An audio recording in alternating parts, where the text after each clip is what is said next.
Income method से national income को calculate करने में और नेशनल इनकम में क्या इंक्लूड होता है, क्या इंक्लूड नहीं होता, उसके पॉइंट ऑफ व्यू से ये कॉन्सेप्ट बहुत कंफ्यूजन क्रिएट करता है और यहां स्टूडेंट अक्सर गलती करते हैं। That is interest.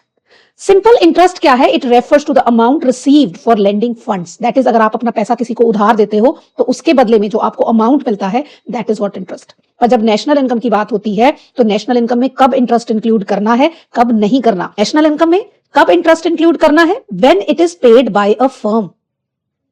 वो फर्म प्राइवेट भी हो सकती है, गवर्नमेंट भी हो सकती है। Interest paid bye a bank, right, तो इंक्लूड करना है। क्यों? क्योंकि फर्म और बैंक ने ये पैसा बोरो किया है for producing services, for production of goods and services. तो interest paid by firm include करना है।